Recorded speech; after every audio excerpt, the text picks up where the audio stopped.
ನೋಡಿ, ಬೆಳಗ್ಗೆ ಟ್ಯಾಕ್ಸಿಗಳಿಗೆ ಮೀಟರ್ನ ಅಳವಡಿಸಿ, ಅಂದರೆ ಕ್ಯಾಬ್ಗಳಿಗೆ, ಅಂದರೆ ಕಾರ್ಗಳೇನಿದ್ದಾವೆ ಕ್ಯಾಬ್ಗಳು, ಈ ಕ್ಯಾಬ್ಗಳಿಗೆ ಮೀಟರ್ನ ಅಳವಡಿಸಿ ಆ ಒಂದು ಕಾರ್ ಮೇಲೆ ನಗರ ಮೀಟರ್ ಅಂತ ಹೇಳಿ ಒಂದು ಕ್ಯಾಪನ್ನು ಕೂಡ ಹಾಕಿರ್ತೀವಿ. ಆ ಒಂದು ಕ್ಯಾಪ್ನ ಹಾಕಿರುವಂತಹ ಕ್ಯಾಬಲ್ಲಿ ಮೀಟ್ರಲ್ಲಿ ಜನರೇಟ್ ಆಗಿರುವಂತಹ ಲೈವ್ ವಿಡಿಯೋ ಏನು ಬೆಳಗ್ಗೆ ಮಾಡಿರ್ತೀವಿ ನನ್ನ ಫೇಸ್ಬುಕ್ ಅಕೌಂಟ್ನಲ್ಲಿ, ಸರಿಸುಮಾರು ಏನಿಲ್ಲ ಅಂದರೂ 80,000 ಜನ ನೋಡಿದ್ದಾರೆ. ಇನ್ನೂ ಕೂಡ ಶೇರ್ ಆಗ್ತಾ ಇದೆ, ಇನ್ನೂ ತುಂಬ ವ್ಯೂಸ್ಗಳು ಹೋಗ್ತಾ ಇದ್ದಾವೆ. ಏನು ಈ ಒಂದು ಮೀಟ್ರು ಹಾಕ್ಕೊಂಡಿದ್ದಂತಹ ಕ್ಯಾಬು ಶಿವಲಿಂಗಯ್ಯ ಅವರು ಏನು ಬೆಳಗ್ಗೆ ಆ ಲೈವಲ್ಲಿ ತಿಳಿಸ್ಕೊಡ್ತಾರೆ, ಆ ಒಂದು ಆ್ಯಪ್ ಮುಖಾಂತರ ಹೆಂಗೆ ರನ್ ಆಗುತ್ತೆ ಅಂತೇಳಿ. ಅವರ ಗಾಡಿನೇ ಪ್ರಯೋಗಾರ್ಥಕವಾಗಿ ಒಂದು ಇಂಡಿಕಾ ಮತ್ತು ಒಂದು ಇಟಿಯೋಸ್ನ ಪ್ರಯೋಗಕ್ಕೆ ಬಳಸ್ಕೊತೀವಿ. ಸಕ್ಸಸ್ ಆಗಿದೆ. ಅದೇ ಗಾಡಿ ಏರ್ಪೋರ್ಟ್ಗೆ ಹೋಗಿದೆ, ಕೆಂಪೇಗೌಡ ಇಂಟರ್ನ್ಯಾಷನಲ್ ಏರ್ಪೋರ್ಟ್ಗೆ ಹೋಗಿದೆ. ಏರ್ಪೋರ್ಟ್ಗೆ ಹೋಗಿರುವಂತಹ ಗಾಡಿ ಓಲಾ ಪಿಕಪ್ ಝೋನ್ಗೆ ಹೋಗಿದೆ. ಓಲಾ ಪಿಕಪ್ ಝೋನ್ಗೆ ಹೋಗಿರೋದ್ರಿಂದ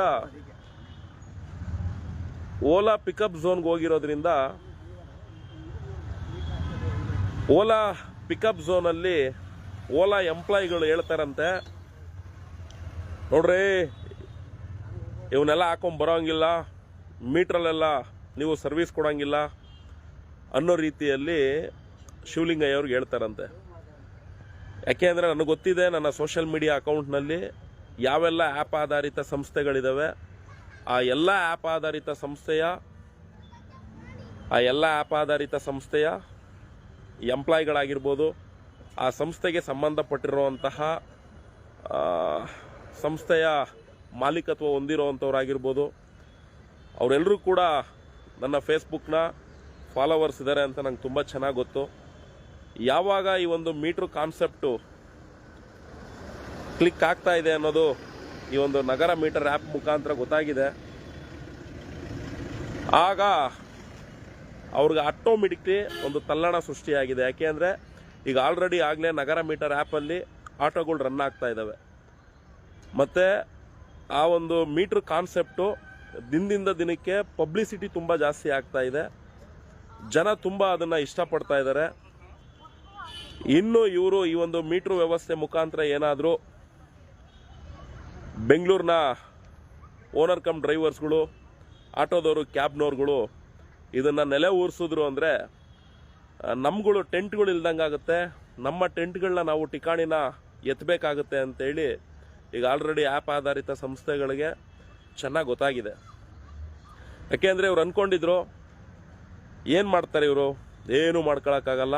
ಯಾಕೆ ಅಂದರೆ ನಾವೇನು ಆ್ಯಪ್ ಆಧಾರಿತ ಸಂಸ್ಥೆಗಳಿದ್ದೀವಿ, ನಮ್ಮ ತಾಳಕ್ಕೆ ತಕ್ಕಂತೆ ಇವ್ರುಗಳು ಕುಣಿಬೇಕು, ಇವ್ರುಗಳ ಡೇಟಾ ನಮ್ಮ ಹತ್ರ ಇದೆ, ಈ ಓನರ್ ಕಮ್ ಡ್ರೈವರ್ಗಳ ಜುಟ್ಟು ನಮ್ಮ ಕೈಯಲ್ಲಿದೆ, ನಾವು ಬ್ಲ್ಯಾಕ್ ಲಿಸ್ಟ್ ಮಾಡಾಕಿದ್ರೆ ಅವ್ರುಗಳು ಏನೂ ಮಾಡ್ಕೊಳಕ್ಕಾಗಲ್ಲ ಅನ್ನೋ ರೀತಿಯ ಒಂದು ವ್ಯವಸ್ಥೆಯಲ್ಲಿ ಇವ್ರು ಏನಿದ್ರು, ಇವತ್ತು ಆ ಒಂದು ವ್ಯವಸ್ಥೆನ ಬುಡ ಸಮೇತ ಕಿತ್ತಾಕುವಂಥ ರೀತಿಯಲ್ಲಿ ಒಂದು ವ್ಯವಸ್ಥೆನ ಏನು ಸೃಷ್ಟಿ ಮಾಡಿದ್ದೀವಿ, ಇದು ಅವ್ರಿಗೆ ಖಂಡಿತ ಗೊತ್ತಾಗಿದೆ. ಇನ್ನು ಇವರು ಈ ಟ್ಯಾಕ್ಸಿ ಚಾಲಕರುಗಳು ಈ ಆ್ಯಪನ್ನು ಬಿಲ್ಡ್ ಮಾಡಿದ್ರು ಅಂದರೆ, ಏನು ನಾವು ಅಟ್ಯಾಚ್ ಗಾಡಿಗಳನ್ನ ಇಟ್ಕೊಂಡು ಸಂಪಾದನೆ ಮಾಡ್ತಿದ್ದೀವಿ, ನಮ್ಮ ಸಂಪಾದನೆಗೆ ಖಂಡಿತ ಕುತ್ತು ಬರುತ್ತೆ ಅಂತೇಳಿ ಈಗ ಆ್ಯಪ್ ಆಧಾರಿತ ಸಂಸ್ಥೆಗಳಿಗೆ ಖಂಡಿತ ಒಂದು ಭಯ ಅನ್ನೋದು ಸೃಷ್ಟಿಯಾಗಿದೆ. ಇನ್ನು ಮುಂದೆ ಸೃಷ್ಟಿ ಆಗೇ ಆಗುತ್ತೆ, ಬಿಡೋದಿಲ್ಲ. ಯಾಕೆಂದರೆ ಈಗ ಹೆಂಗೆ ಆಟೋ ನಗರ ಮೀಟರ್ ಆ್ಯಪಲ್ಲಿ ರನ್ ಆಗ್ತಾ ಇದೆ, ಹಂಗೆ ಕ್ಯಾಬ್ಗಳು ಕೂಡ ಓಡ್ತದೆ. ಎಷ್ಟೋ ನಿಮ್ಮ ವಿರುದ್ಧ ಹೋರಾಟಗಳು ಮಾಡೋದು. 2016ರಿಂದನೂ ಕೂಡ ನಿಮ್ಮ ಸಂಸ್ಥೆಗಳ ವಿರುದ್ಧ ಹೋರಾಟ ಮಾಡಿ ಯಾಕೆಂದರೆ ನಮಗೆ ಗೊತ್ತು, ಈ ಕಾರ್ಪೊರೇಟ್ ಸಂಸ್ಥೆಗಳು ಅಂತ ಏನಿದಾವೆ, ಈ ಸಂಸ್ಥೆಗಳಲ್ಲಿ ಯಾವುದೇ ಕಾರಣಕ್ಕೂ ರಿಸಲ್ಟನ್ನು ತೆಗೆಯೋದಕ್ಕಾಗೋದಿಲ್ಲ ಅಂತ ನಮಗೆ ಚೆನ್ನಾಗಿ ಗೊತ್ತು. ಮತ್ತು ಅಧಿಕಾರಿಗಳು, ನಿಮ್ಮಂತಹ ಆ್ಯಪ್ ಆಧಾರಿತ ಕಾರ್ಪೊರೇಟ್ ಸಂಸ್ಥೆಗಳಿಗೆ ಅಧಿಕಾರಿಗಳ ಕೈಯಿಂದ ಏನೂ ಮಾಡ್ಕೊಳಕ್ಕಾಗಲ್ಲ. ಅಧಿಕಾರಿಗಳು ಏನು ಸಾರಿಗೆ ಇಲಾಖೆಯ ಅಧಿಕಾರಿಗಳಿದ್ದಾರೆ, ನಾಮರ್ದರು ಅಂತಲೂ ಕೂಡ ನಮಗೆ ತುಂಬ ಚೆನ್ನಾಗಿ ಗೊತ್ತು. ಹಾಗಾಗಿ ಅವ್ರಗಳ ಕೈಯಲ್ಲೂ ಏನೂ ಮಾಡೋಕ್ಕಾಗಲ್ಲ ಅಂತಲೂ ಸತ್ಯ ಅರ್ಥ ಮಾಡ್ಕೊಂಬಿಟ್ಟು ಅಂಥ ಕಾರ್ಮಿಕ ಇಲಾಖೆಗೆ ಸಂಬಂಧಪಟ್ಟಿರುವಂತಹ ಈ ಹಿಂದೆ ಕಮಿಷನರ್ ಆಗಿದ್ದಂತಹ ಬಾಲಕೃಷ್ಣ ಅವರೇ ನನ್ನ ಕೈಯಲ್ಲಿ ಇವ್ರನ್ನ ಏನೂ ಮಾಡೋಕ್ಕಾಗಲ್ಲ ಅಂತ ಬರ್ಕೊಟ್ಟಾಗಲೇ ಗೊತ್ತಾಯಿತು ನಿಮ್ಗಳ ಬೇರು ಇಲ್ಲಿ ಯಾವ ರೀತಿಲಿ ಇದೆ ಅಂತೇಳಿ. ಆದರೂ ನಿಮ್ಗಳ ವಿರುದ್ಧ ಅದು ಇದು ಅಂತ ಪ್ರತಿಭಟನೆ ಮಾಡ್ತಾನೆ ಬರ್ತಿದ್ದೋ. ಆದರೆ ನಿಮಗೂ ಗೊತ್ತಿತ್ತು ಇವ್ರ ಕೈಯಲ್ಲಿ ಏನೂ ಮಾಡ್ಕೊಳಕ್ಕಾಗಲ್ಲ ಅಂತೇಳಿ.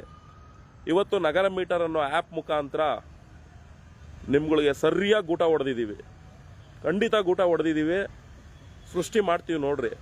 ಆಟೋದಲ್ಲಿ ಹೆಂಗೆ ಇವಾಗ ಡೇಟಾ ಕವರ್ ಆಗಿ ಆಟೋಗಳು ರನ್ ಆಗ್ತಾ ಇದ್ದಾವೆ ಹಂಗೆ ಟ್ಯಾಕ್ಸಿಲೂ ಕೂಡ ಆಗ್ತದೆ. ಯಾಕೆ ಅಂದರೆ ₹100 ಸಂಪಾದನೆ ಮಾಡಿದ್ರೆ ಒಬ್ಬ ಕ್ಯಾಬ್ ಡ್ರೈವರು ಈ ಆ್ಯಪ್ ಆಧಾರಿತ ಸಂಸ್ಥೆಗಳು ಏನಿದಾವೆ ಇವ್ರುಗಳೇ 30% ದುಡ್ಡನ್ನ ಕಿತ್ಕೊಂತೀರ. ₹100 ₹30 ನಿಮಗೆ ಹೋದ್ರೆ ಆ ₹100 ಸಂಪಾದನೆ ಮಾಡೋದಕ್ಕೆ ಡೀಸೆಲ್ ಎಷ್ಟು ಬೇಕಾಗ್ತದೆ ನಿಮಗೆ? ಡೀಸೆಲ್ಗೆ, ಗಾಡಿ ಮೇಂಟೆನೆನ್ಸ್ಗೆ, ಸರ್ಕಾರಕ್ಕೆ ಟ್ಯಾಕ್ಸ್ಗೆ, ಇದೆಲ್ಲ ನಾವು ನಿಜವಾಗ್ಲೂ ಪ್ರತಿದಿನ ಶ್ರಮ ವಹಿಸಿ ದುಡಿದು ನಿಮ್ಗಳನ್ನ ನಾವು ಬೆಳೆಸಿದ್ದೇವೆ ಹೊರತು ನಾವುಗಳು ಬೆಳಿಬೇಕು ಅಂದರೆ ತುಂಬ ಸೈಕಲ್ ಹೊಡಿತಾ ಇದ್ದೀವಿ ಓನರ್ ಕಮ್ ಡ್ರೈವರ್ಗಳು. ಇವತ್ತು ಒಂದು ಬದಲಾವಣೆ ಕ್ರಾಂತಿನ ಸೃಷ್ಟಿ ಮಾಡಿ ತೋರಿಸಿದ್ದೀವಿ. ಇವತ್ತು ಆ ಗಾಡಿ ಏರ್ಪೋರ್ಟಿಗೆ ಬಂದಿದ್ದಾಗ ಇದೆಲ್ಲ ಹಾಕೋಣಂಗಿಲ್ಲ, ಇನ್ನು ಮುಂದೆ ಅಬ್ರ ನೋಡ್ರ ಶುರು ಆಗ್ತದೆ. ಕಸ್ಟಮರ್ಗಳಿಗೆ ಮೋಸ ಮಾಡ್ತಿದ್ರಿ ಬಡ್ಡಿ ಮಕ್ಕಳ ನೀವುಗಳು. ಕಸ್ಟಮರ್ಗಳಿಗೆ 600, 700, 800, ₹1000 ಬಿಲ್ ಮಾಡಿದ್ರೆ ಕ್ಯಾಬ್ ಡ್ರೈವರ್ಸ್ಗಳಿಗೆ ಎಷ್ಟೋ ಕೊಡ್ತಿದ್ರಿ ಮುಂಡೆ ಮಕ್ಕಳ ನೀವು. ಕೊಡ್ತಾ ಇದ್ದಿದ್ದೆ ನೀವುಗಳು 300, 400 ಭಿಕ್ಷೆ ಬಿಸಾಕ್ತಿದ್ರಿ ಅಲ್ಲ. ಇವತ್ತು ನೋಡ್ರೋ ಗಾಡಿ ಏನು ಕಿಲೋಮೀಟ್ರ್ ಓಡುತ್ತೆ ಆ ದುಡ್ಡು ಕೊಡ್ತಾರೆ ಕಸ್ಟಮರು. ಸಬ್ಸ್ಕ್ರೈಬ್ ಅಮೌಂಟ್ ಆರಾಮಾಗಿ ಕಟ್ಕೊಂತಾರೆ ಕಣ್ರೋ ಕ್ಯಾಬ್ ಡ್ರೈವರ್ಸ್ಗಳು. ನೀವು ಬೈಕ್ ಟ್ಯಾಕ್ಸಿಗಳನ್ನ ಇಟ್ಕೊಂಡು ನಮಕರ ಮಾಟ ಆಡ್ಬೋದು, ಆದರೆ ನಾವುಗಳು ನಿಮ್ಮನ್ನ ಬೆಳೆಸೋದಕ್ಕೆ ಅಂತೇಳಿ ಇಲ್ಲಿ ಜಾಗ ಬಿಟ್ಕೊಟ್ಟು ಬಡ್ಡಿ ಮಕ್ಕಳ ನೀವೆಲ್ಲ ಬೆಳೆದ ಮೇಲೆ ನಿಮ್ಮದೇ ಪ್ಲಾಟ್ಫಾರಮ್ಗಳು, ನಿಮ್ಮದೇ ಫ್ಲೀಟ್ಗಳು ತರ್ತೀರಾ. ಓನರ್ ಕಮ್ ಡ್ರೈವರ್ಸ್ಗಳನ್ನ ನಿರ್ನಾಮ ಮಾಡಕ್ಕೆ ಹೊಂಟಿದ್ರಿ ಅಲ್ಲ. ಏನು ಎಲೆಕ್ಟ್ರಿಕಲ್ ಗಾಡಿಗಳು ಯಾವನ ಇನ್ವೆಸ್ಟ್ಮೆಂಟರ್ಗಳು ಸಿಕ್ಬಿಟ್ರು ಅಂದ್ಬಿಟ್ಟು ಎಲೆಕ್ಟ್ರಿಕಲ್ ಕಾರ್ಗಳನ್ನ ಇಳಿಸಿ ಡ್ರೈವರ್ ಕೆಲ್ಸಕ್ಕೆ ಬನ್ನಿ, 30,000 ಕೊಡ್ತೀವಿ, 40,000 ಕೊಡ್ತೀವಿ. ಏನರೋ ನಿಮ್ದುಗಳದಲ್ಲಿ ಲೀಸಿಂಗ್ ಗಾಡಿಗಳು, ಎವರೆಸ್ಟ್ ಫ್ಲೀಟು, ಮೂವಾನು, ಯಾರ ಇನ್ನೂ ಜಿಪ್ಲೆಸ್ಸು, ಇನ್ನೂ ಒಂದು 5 ಸಂಸ್ಥೆ ಎಲ್ಲ ಇರೋವು ನಿಮ್ಮವು.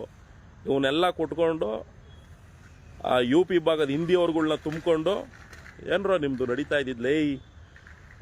ಏನೂ ಮಾಡ್ಕೊಳಕ್ಕಾಗಲ್ಲ ಇವ್ರ ಕೈಯಲ್ಲಿ. ಇವರೆಲ್ಲ ಏನು ಮಾಡ್ತಾರೆ? ದುಡ್ಕೊಂಡು ತಿನ್ನೋರು. ಅಧಿಕಾರಿಗಳು ನಮ್ಮ ಕೈಯಲ್ಲವ್ರೆ, ಮಿನಿಸ್ಟ್ರುಗಳು ನಾವು ಹೇಳಿದ ತಕ್ಕನಂಗೆ ತಾಳ ಹಾಕ್ತಾರೆ ಅಂದ್ಕೊಂಡು ನೀವು ಆಡಿದ್ದೆ ಆಟ ಅಲ್ಲ. ಸರ್ಕಾರ ಕೊಟ್ಟಿರೋ ಆದೇಶ, ಸರ್ಕಾರ ಹೇಳಿರೋ ರೇಟು, ಕಸ್ಟಮರ್ಗೆ ಯಾವ ರೀತಿ ರೀಚ್ ಆಗಬೇಕು, ರೀಚ್ ಆಗುವಂತಹ ವಿಧಾನ, ಮತ್ತು ಬಿಲ್ ಯಾವ ರೀತಿಲಿ ತಗೊಳ್ಬೇಕು, ಇದಿಷ್ಟು ನೀಟಾಗಿ ಕವರ್ ಮಾಡಿದೀವಿ ಮಕ್ಕಳ. ಏನರೋ ಆ್ಯಪ್ ಆಧಾರಿತ ಸಂಸ್ಥೆಗಳ ಓಲಾ, ಊಬರ್, ರ್ಯಾಪಿಡೋ, ನಮ್ಮ ಯಾತ್ರಿ ಇವೇನೆಲ್ಲ ಇದಿರಲ್ಲ, ಇದೆಲ್ಲ ನೀಟಾಗಿ ಕವರ್ ಮಾಡಿದ್ದೀವಿ. ನಮಗೆ ಗೊತ್ತಿದೆ ಯಾವನಾರು ಅಧಿಕಾರಿಗಳು, ಎಕ್ಸ್ಪೆಷಲಿ ಟ್ರಾನ್ಸ್ಪೋರ್ಟ್ ಡಿಪಾರ್ಟ್ಮೆಂಟ್ ಲೈನ್ ಸಂಬಂಧಪಟ್ಟಿರೋ ಅಧಿಕಾರಿಗಳು ಅವ್ರುಗಳು ಮಾಡಬೇಕಾಗಿರೋ ಕೆಲಸ, ಸರ್ಕಾರದ ಮಂತ್ರಿಗಳು ಮಾಡಬೇಕಾಗಿರೋ ಈ ಕೆಲಸ ಈ ನಾಲಾಯಕ್ಗಳು ಮಾಡೋದಿಲ್ಲ ಅಂತ ನಮ್ಗೆ ಯಾವಾಗಲೂ ಚೆನ್ನಾಗಿ ಗೊತ್ತಿತ್ತು. ಈ ನಾಲಾಯಕ್ಗಳು ಮಾಡಲ್ಲ ಅನ್ನೋ ಗೊತ್ತಾಗೆ ಎಲ್ಲೋ ಒಂದು ಕಡೆ ಭಗವಂತ ನಗರ ಮೀಟರ್ ಆ್ಯಪ್ ಮುಖಾಂತರ ಓನರ್ ಕಮ್ ಡ್ರೈವರ್ಸ್ಗಳನ್ನ ಉಳಿಸೋದಕ್ಕೆ ಅಂತಲೇ ಒಂದು ವ್ಯವಸ್ಥೆನ ಕೊಟ್ಟ, ಅವಕಾಶನ ಬಳಸ್ಕೊಂಡ್ವಿ.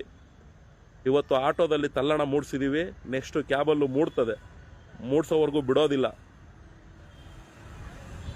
ಹಾಗಾಗಿ ನಿಮ್ಗಳ ಅಬ್ರಾನ ಕಡಿಮೆ ಮಾಡ್ತೀವಿ. ಯಾಕೆ ಅಂದರೆ ನಿಮ್ಗಳನ್ನ ಯಾವ ರೀತಿಲೂ ಸದೆ ಬಡಿಯೋಕ್ಕಾಗ್ತಾ ಇರಲಿಲ್ಲ. ಏನು ಮಿನಿಸ್ಟ್ರುಗಳ ಹತ್ರ ಹೋದ್ರು ಅವರು ನರ್ಸತ್ತವರು, ಅವ್ರ ಕೈಯಲ್ಲಿ ಏನು ಕಿತ್ಕೊಳ್ಳೋಕ್ಕಾಗಲ್ಲ. ಯಾಕೆಂದರೆ ಅವರೆಲ್ಲ ನಿಮ್ಮ ಜೊತೆ ಚೆನ್ನಾಗಿ ಶಾಮೀಲಾಗಿದ್ದಾರೆ. ಊಬರ್ಗೆ ಪ್ರಮೋಷನ್ ಮಾಡೋದಕ್ಕೆ ಪ್ರಿಯಾಂಕಾ ಖರ್ಗೆ ಬರ್ತಾರೆ ಅಲ್ಲ, ಯಾರೋ ಪ್ರಿಯಾಂಕಾ ಖರ್ಗೆ, ಮಲ್ಲಿಕಾರ್ಜುನ ಖರ್ಗೆ ಮಗ ಪ್ರಿಯಾಂಕಾ ಖರ್ಗೆ ಬಂದು ಊಬರ್ ಗಾಡಿನ ಪ್ರಮೋಷನ್ ಮಾಡ್ತಾರೆ. ಭಾವೇಶ್ ಅಗರ್ವಾಲ್ನ ಕರ್ಕೊಂಡೋಗಿ ಅಶ್ವಥ್ ನಾರಾಯಣ ಅವರು ಯಡಿಯೂರಪ್ಪನ ಹತ್ರ ಕುಂಡ್ರಿಸ್ಬಿಟ್ಟು ಮೀಟಿಂಗ್ ಮಾಡಿಸ್ತಾರೆ. ಯಾವ ಸರ್ಕಾರ ಅಧಿಕಾರಕ್ಕೆ ಬರ್ತದೆ ಆ ಸರ್ಕಾರದಲ್ಲಿ ಬಂದಿರುವಂಥ ಮಿನಿಸ್ಟ್ರುಗಳನ್ನ ಕೈಗೆ ಹಾಕ್ಕೊಂಡು ನೀವೆಲ್ಲ ಏನು ಆಡ್ತಿದ್ರಲ್ಲ, ಯಾವನಾದರೂ ಒಬ್ಬ ಮಿನಿಸ್ಟ್ರು ಈ ವಿಚಾರಕ್ಕೆ ಏನಾದರೂ ಎಂಟ್ರಿಗಳು ಕೊಟ್ಟರು ಅಂದರೆ ಎಲ್ಲ ಎಲ್ಲೋ ಬೋರ್ಡ್ ಗಾಡಿಗಳನ್ನ ತಗೊಂಡೋಗಿ ವಿಧಾನಸೌಧದ ಮುಂದೆ ನಿಲ್ಲಿಸ್ತೀವಿ. ಈ ಸರಿ ಬಿಡೋ ಮಾತೇ ಇಲ್ಲ. ಯಾಕೆಂದರೆ ನಮಗೆ ಅವಕಾಶ ಸಿಗ್ತಾ ಇರಲಿಲ್ಲ, ಈ ರೀತಿ ಒಂದು ವ್ಯವಸ್ಥೆ ಸೃಷ್ಟಿ ಮಾಡೋಕ್ಕಾಗ್ತಾ ಇರಲಿಲ್ಲ. ಯಾಕೆ ಅಂದರೆ ದುಡ್ಕೊಂಡು ತಿನ್ನೋರು, ಆ ದುಡ್ಕೊಂಡು ತಿನ್ನೋರಿಗೆ ಅವ್ರ ದುಡಿಮೆನೇ ಜೀವನ ಆಗಿರುತ್ತೆ, ಅವ್ರ ಕಮಿಟ್ಮೆಂಟೇ ಜೀವನ ಆಗಿರುತ್ತೆ.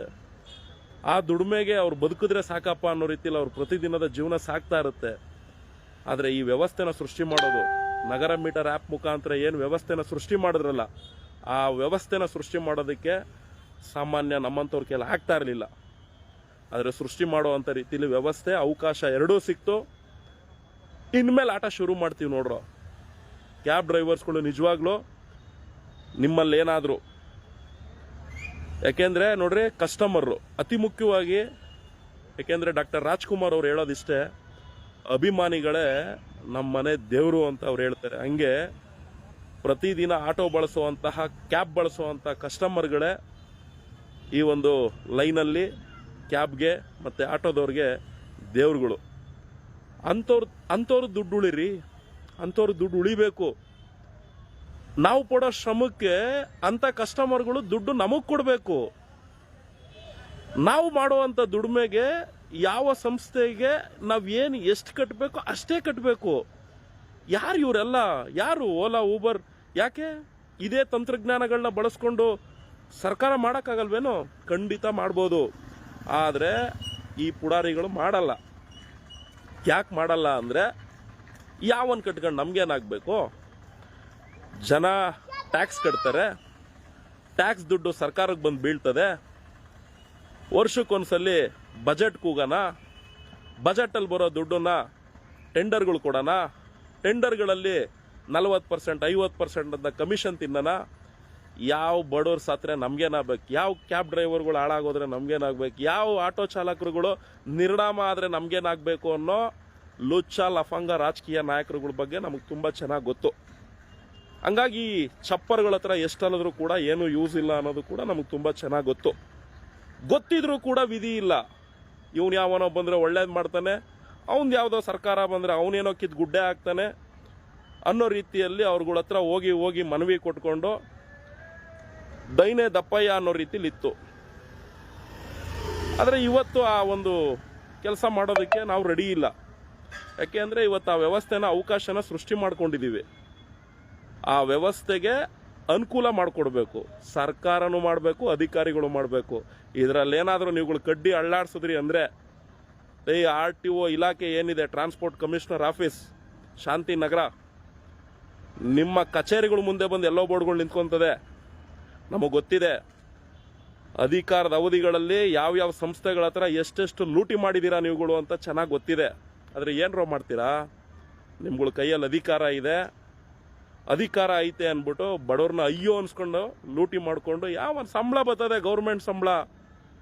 ಗೌರ್ಮೆಂಟ್ ಕೊಡೋ ಸಂಬಳ ನನ್ನ ಮನೆ ನಾಯಿಗೆ ಬಿಸ್ಕೆಟ್ ಹಾಕೋಣ, ಇಂಥ ಲೋಫರ್ ಲಫಂಗ ಕಂಪ್ನಿಗಳ ಜೊತೆ ಶಾಮಿಲಾಗೋಣ, ಅಂಥ ಸಂಸ್ಥೆಯವ್ರುಗಳು ಕೊಡೋ ಎಂಜಿಲ್ ಕಾಸನ್ನ ತಿನ್ಕೊಂಡು ನಾವು ಐಷಾರಾಮ್ಯ ಇರೋಣ ಅಂದ್ಕೊಂಡು ಇದ್ದಂತಹ ಎಷ್ಟೋ ಅಧಿಕಾರಿಗಳು ಇದರಲ್ಲಿ ಏನಾದರೂ ಇನ್ವಾಲ್ವ್ ಆಗಿ ನೀವು ನಿಂತ್ಕೊಂಡ್ರಿ ಅಂದರೆ, ನಿಮ್ಗಳು ಯೋಗ್ಯತೆಗಳೆಲ್ಲ ಗೊತ್ತುಕೊಂಡ್ರು. ನೀವು ಇನ್ನೇನೇ ಟಿಟ್ನಿ ಕೆಲಸ ಮಾಡೋಕೆ ಬಂದರೂ ನಾವು ಸೋಲಲ್ಲ. ಯಾಕೆ ಅಂದರೆ 2016ರಿಂದನೂ ಕೂಡ ಇದರಲ್ಲಿ ಉದ್ದ ಆಳ ಅಗಲ ಎಲ್ಲ ನೋಡ್ಬಿಟ್ಟಿದ್ದೀವಿ. ಇದರಲ್ಲಿ ಏನು ಬದಲಾವಣೆ ಆಗಬೇಕಾಗಿದೆ ಅಂತ ನಮಗೆ ತುಂಬ ಚೆನ್ನಾಗಿ ಗೊತ್ತಿದೆ. ಬದಲಾವಣೆ ಮಾಡೋ ಅಂಥ ನಿಟ್ಟಿನಲ್ಲೇ ಸಾಕ್ತಾ ಇದ್ದೀವಿ. ಹೇಳ್ತಿರಲ್ಲೋ ಅಧಿಕಾರಿಗಳು, ಹೇಳ್ತಿರಲ್ಲ ಸರ್ಕಾರ ಕೊಡೋ ಅಂತಹ ದರ ತಗೊಳ್ಬೇಕು, ಸರ್ಕಾರ ಹೇಳುವಂಥ ರೀತಿಯಲ್ಲಿ ಮೀಟರ್ ಹಾಕೊಂಡು ಸೇವೆ ಕೊಡಬೇಕು ಅಂತ. ಅದನ್ನೆಲ್ಲ ನೀವುಗಳು ಮಾಡಬೇಕು. ವ್ಯವಸ್ಥೆಗಳು ನೀವುಗಳು ಮಾಡದೆ ಐರಾವತ ಸ್ಕೀಮಲ್ಲಿ 5 ಲಕ್ಷ ಸಬ್ಸಿಡಿ ಬರ್ತದೆ, ವಿಧಾನಸೌಧದ ಮುಂದೆ ಒಂದು 200 ಗಾಡಿ ನಿಲ್ಲಿಸ್ಬಿಟ್ಟು ಚಾಲಕರುಗಳಿಗೆ ಐರಾವತ ಸ್ಕೀಮಲ್ಲಿ ಬರೋ ಗಾಡಿಗಳನ್ನ ಕೊಟ್ಬಿಟ್ಟು ಹೋಗ್ರಪ್ಪ ಓಲಾ ಊಬರಲ್ಲಿ ಅಟ್ಯಾಚ್ ಮಾಡ್ಕೊಂಡು ಗಾಡಿ ಓಡಿಸಿ ಅಂತ ಹೇಳೋ ಅಂತಹ ಹಲ್ಕಟ್ಗಳು ನೀವುಗಳು, ರಾಜಕಾರಣಿಗಳು. ನಾವು ಐರಾವತ ಸ್ಕೀಮಲ್ಲಿ ಗಾಡಿಗಳು ಕೊಟ್ಟಿದ್ದೀವಿ, ಸರ್ಕಾರದ ಕಡೆಯಿಂದ ನಾವೇ ವ್ಯವಸ್ಥೆನ ಮಾಡ್ಕೊಡ್ತೀವಿ, ನಮ್ಮ ಸರ್ಕಾರಕ್ಕೆ ದುಡಿಮೆ ಮಾಡೋ ಅಂಥ ರೀತಿಯಲ್ಲಿ ನಿಮ್ಮ ಗಾಡಿಗಳನ್ನ ಸೇರ್ಪಡೆ ಮಾಡಿಕೊಂಡು ನಮ್ಮ ವ್ಯವಸ್ಥೆಯಲ್ಲಿ ನೀವು ದುಡಿರೋ ಅಂತ ಹೇಳೋ ಅಂಥ ತಾಕತ್ತಿಲ್ದಿರೋ ಅಂಥ ರಾಜಕಾರಣಿಗಳು ನೀವುಗಳು. ನೀವುಗಳು ಬದಲಾವಣೆ ಮಾಡಬೇಕಾಗಿತ್ತು. ನಿಮ್ಗಳ ಕೈಯಲ್ಲಿ ಬದಲಾವಣೆ ಮಾಡೋ ಅವಕಾಶಗಳೆಲ್ಲ ಇದೆ, ಆದರೆ ನಿಮ್ಗೆ ಅದು ಅವಶ್ಯಕತೆ ಇಲ್ಲ. ನಾನು ಅಧಿಕಾರದಲ್ಲಿರಬೇಕು, ನಾನು ಸಾಯೋಷ್ಟರಲ್ಲಿ ನನ್ನ ಮಕ್ಕಳನ್ನ ಅಧಿಕಾರಕ್ಕೆ ತರಬೇಕು, ಬಡವ್ರ ಮಕ್ಕಳು ಹೆಂಗಾದ್ರೂ ಬಿದ್ದು ಸಾಯ್ಲಿ. ವೈಫೈ ಹೋಗ್ತಾ ಇದೆ, ಹತ್ರ ಪರವಾಗಿಲ್ಲ, ನೆಟ್ವರ್ಕ್ ಸಿಗ್ಲಿ. ಈ ರೀತಿಯಲ್ಲಿ ನಿಮ್ಗಳ ವ್ಯವಸ್ಥೆ ಇರೋದು. ಬರೀ ನೀವುಗಳೇ ಉದ್ಧಾರ ಆಗಬೇಕು. ಯಾರಾದರೂ ಬಡವ್ರ ಮಕ್ಕಳು ಬೆಳೀತಾರೆ ಅಂದರೆ ಬೆಳೆಯಕ್ಕೆ ಬಿಡಲ್ಲ, ಅವ್ನು ತುಳಿಯಕ್ಕೆ ನೋಡ್ತೀರಾ. ಯಾರಾದರೂ ಒಳ್ಳೆ ಕೆಲಸ ಮಾಡ್ತಿದ್ರೆ ಕಾಲು ಎಳಿತೀರಾ, ಕಾಲು ಎಳಿಸ್ತೀರಾ. ಇಂಥವೆಲ್ಲ ಈ ಏಜ್ಗೆ ತುಂಬ ಅನುಭವಗಳಾಯಿತು. ಇನ್ನು ಮುಂದೆ ಕೆಲಸಗಳು ಮಾಡಬೇಕು, ಮಾಡ್ತಾ ಇದ್ದೀವಿ. ವಾಟ್ ಎವರ್ ನಾನು ಹೇಳೋದಿಷ್ಟೇ ಬ್ರದರ್ಸ್, ನಾನು ಇಷ್ಟೊತ್ತಕ್ಕ ಏನು ಮಾತಾಡಿದೆ, ಈ 2016ರಿಂದ ಇಲ್ಲಿವರೆಗೂ ಏನು 2024 ಇದೆ, ಈ ಇಷ್ಟು ವರ್ಷಗಳಲ್ಲಿ ನಾನು ನೋಡಿಲ್ಲದೆ ಇರೋವಂಥ ಕಾರ್ಮಿಕ ಇಲಾಖೆ ಇಲ್ಲ, ನಾನು ನೋಡಿರೋವಂತಹ ಟ್ರಾನ್ಸ್ಪೋರ್ಟ್ ಡಿಪಾರ್ಟ್ಮೆಂಟ್ ಇಲ್ಲ, ನಾನು ನೋಡದೇ ಇಲ್ದಿರೋವಂತಹ ಟ್ರಾಫಿಕ್ ಇಲಾಖೆ ಇಲ್ಲ. ಎಲ್ಲದರಲ್ಲೂ ನೋಡಿದ್ದೀವಿ, ಎಲ್ಲ ಅಧಿಕಾರಿಗಳನ್ನೂ ನೋಡಿದ್ದೀವಿ. ಅದೇ ರೀತಿ ಮೂರು ಪಕ್ಷಗಳು ಅಧಿಕಾರಕ್ಕೆ ಬಂದಾಗಲೂ ಇವ್ರುಗಳು ಏನು ಕಿತ್ತು ಗುಡ್ಡೆ ನಾಟಿ ಆಗದೆ ಇರೋದನ್ನು ಕೂಡ ನಾವೆಲ್ಲ ನೋಡಿ ಸಾಕಾಗಿದ್ದೀವಿ. ಬರೀ ಇವರೆಲ್ಲ ಬಂಡಲ್ ಗಿರಾಕಿಗಳು, ಅವ್ರಿಗೆ ಓಟ್ ಬೇಕಷ್ಟೇ. ಓಟನ್ನು ಪಡ್ಕೊಳ್ಳೋದಕ್ಕೆ ಎಷ್ಟು ಗಿಮಿಕ್ ಮಾಡಬೇಕೋ ಅಷ್ಟು ಗಿಮಿಕ್ ಮಾಡಿಕೊಂಡು ನನ್ನ ಮಕ್ಕಳು ಮಕ್ಕರ್ಗಳು ಮಾಡ್ಕೊಂಡು ಅಧಿಕಾರಕ್ಕೆ ಬಂದಿಷ್ಟಕ್ನ ಕ್ಯಾರೆ ಅನ್ನಲ್ಲ. ಅವ್ರ ಮನೆ ಬಾಗಿಲುಗಳಿಗೆ ಹೋದರೆ ಮೂಸು ನೋಡಲ್ಲ. ಅಧಿಕಾರದಲ್ಲಿ ಇಲ್ಲದೆ ಹೋದಾಗ ಏನು ಬಂದರೆ ಕಾಕಿ ಬಟ್ಟೆನೇ ಹಾಕೊಂಬತ್ತಾರೆ.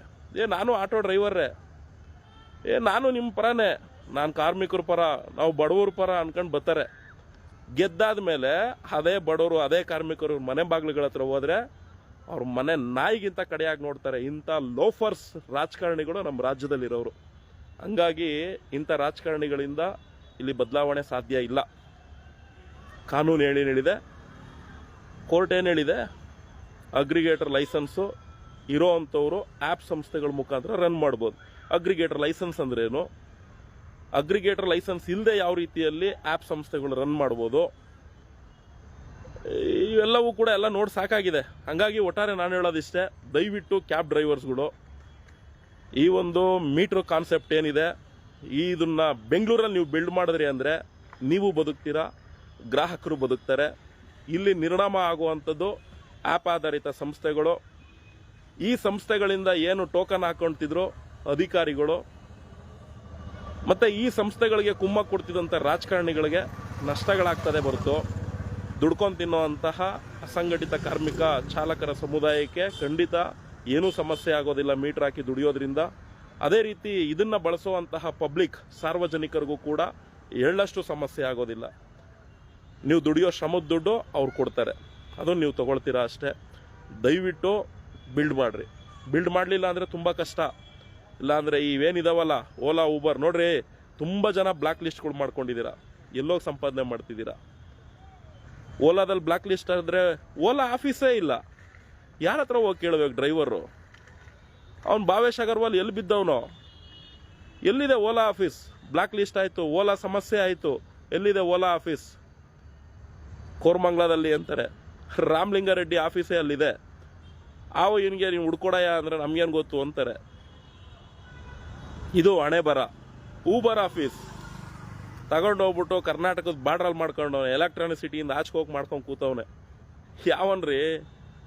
ನೆಲಮಂಗ್ಲದಲ್ಲಿರುವಂಥ ಒಬ್ಬ ಡ್ರೈವರು ಎಲೆಕ್ಟ್ರಾನಿಕ್ ಸಿಟಿ ಬಾರ್ಡ್ರಿಗೆ ಹೋಯ್ತಾನ ಊಬರ್ ಸಮಸ್ಯೆ ಬಗೆಹರಿಸ್ಕೊಳ್ಳೋದಕ್ಕೆ. ಕಾಲ್ ಕಸಕ್ಕಿಂತ ಕಡೆಯಾಗಿ ಟ್ರೀಟ್ ಮಾಡ್ತವ್ರೆ. ಇನ್ನಾದರೂ ಕ್ಯಾಬ್ ಡ್ರೈವರ್ಗಳು, ಆಟೋ ಡ್ರೈವರ್ಗಳು ಬದಲಾಗಲಿಲ್ಲ ಅಂದರೆ ತುಂಬ ಕಷ್ಟ.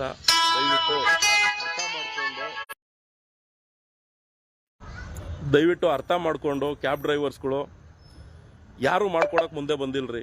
ತುಂಬ ಅದ್ಭುತವಾಗಿದೆ. ಫಸ್ಟು ಈ ಆ್ಯಪ್ ಬಗ್ಗೆ ತಿಳ್ಕೊಳ್ಳಿ, ಇದರಲ್ಲಿ ಹೆಂಗೆ ಡ್ಯೂಟಿಗಳು ಮಾಡಬೇಕು ಅಂತ ತಿಳ್ಕೊಳ್ಳಿ. ನಮ್ಮ ಗಾಡಿಗಳಿಗೆ ನಾವು ರಾಜರಾಗಬೇಕೇ ಹೊರತು ಯಾರೋ ಗಾಡಿಗಳು ಹಾಕುವಂಥ ಎಲೆಕ್ಟ್ರಿಕಲ್ ಕಾರ್ಗಳಿಗೆ ಡ್ರೈವರ್ಗಳಾಗೋಗಿತ್ಕೊಂಡು ಕೂಲಿ ಆಳ್ತರ ಬದುಕಬಾರ್ದು. ಅವ್ರುಗಳೆಲ್ಲ ಉದ್ಧಾರ ಆಗಬೇಕಾಗಿರೋರು ಕಷ್ಟಪಟ್ಟು ದುಡಿಯೋರು. ಅಂಥ ಬೇವರ್ಸಿ ಸಂಸ್ಥೆಯವ್ರುಗಳು ಸೃಷ್ಟಿ ಮಾಡುವಂತಹ ಗಾಡಿಗಳಿಗೆ ನಾವುಗಳು ಡ್ರೈವರ್ಗಳಾಗಿ ಅವ್ರ ಹತ್ರ ಜೀದ್ದಾಳದ ರೀತಿಯಲ್ಲಿ ಹೋಗಿ ಬದುಕುವಂಥದ್ದನ್ನು ನಾವು ನಿಲ್ಲಿಸ್ಬೇಕು. ಯಾಕೆ ಇಷ್ಟೆಲ್ಲ ನಾನು ಮಾತಾಡ್ತಾ ಬರ್ತಾ ಇದ್ದೀನಿ ಲೈವಲ್ಲಿ ಅಂದರೆ, ಅವಕಾಶ ಸಿಕ್ಕಿರಲಿಲ್ಲ. ಈ ರೀತಿ ವ್ಯವಸ್ಥೆನ ರೂಪಿಸ್ಕೊಟ್ಟೋದಕ್ಕೆ ಯಾರು ಮುಂದೆ ಬರ್ತಾ ಇರಲಿಲ್ಲ. ಇವತ್ತು ಅವಕಾಶ ಇದೆ, ವ್ಯವಸ್ಥೆ ರೂಪಿಸ್ಕೊಳ್ಳೋದಕ್ಕೂ ಅನುಕೂಲ ಇದೆ. ಇದನ್ನ ಬೆಳೆಸ್ಬೇಕು. ಇದಕ್ಕೆ ಅಡ್ಗಾಲ್ ಹಾಕೋದಕ್ಕೆ ನೀವೇ ನೋಡಿವ್ರಂತೆ ಅಧಿಕಾರಿಗಳೇ ನಿಂತ್ಕೊಂತಾರೆ. ಯಾಕೆಂದ್ರೆ ಇವ್ರ ಮಕ್ಳು ಕೈಲಿ ಮಾಡೋ ಯೋಗ್ಯತೆ ಇಲ್ಲ. ಯಾಕೆ ಅಂದ್ರೆ ಇದನ್ನ ಏನಾದರೂ ಬಿಲ್ಡ್ ಆದ್ರೆ ಇವ್ರು ಕಮಾಯಿ ಹೋಗ್ಬಿಡ್ತದಲ್ಲ. ಸರ್ಕಾರ ಕೊಡೋ ಸಂಬಳ ಅವ್ರ ಮನೆ ನಾಯಿ ಬಿಸ್ಕೆಟ್ಗೆ ಸಾಕಾಗಲ್ಲ. ಇವ್ರುಗಳು ಕೂಡ ಎಂಜಿಲ್ ಕಾಸು ನಿಂತೋಗ್ಬಿಟ್ರೆ ಅಂತ ಹೇಳಿ ಸಮಸ್ಯೆಗಳು ಒಡ್ಡಕ್ಕೆ ಶುರು ಮಾಡ್ತಾರೆ. ಆಗ ಶುರು ಆಗಬೇಕು ಕಾರ್ಮಿಕರ ಹೋರಾಟಗಳು. ಆಗ ಈ ಅಧಿಕಾರಿಗಳ ಜಾತಕನ ಆಚಕಿಡ್ಬೇಕು. ಇದರಲ್ಲಿ ಯಾವನ್ನೇ ಅಡ್ಡ ಬಂದ್ರೂ ಒಬ್ಬೊಬ್ಬನ ಮೇಲೂ RTI ಹಾಕಿ ಲೋಕಾಯುಕ್ತದಲ್ಲಿ ಬ್ಯಾಕ್ ಟು ಬ್ಯಾಕ್ ದೂರುಗಳು ಕೊಡಬೇಕು. ಎಲ್ಲವನ್ನು ಎನ್ಕ್ವೈರಿ ಮಾಡಬೇಕು. 4 ತಲೆಮಾರ್ಗಾಗಷ್ಟು ಮಾಡಿಕೊಂಡವ್ರೆ. ಆದರೂ ಸಾಕಾಗಲ್ಲ.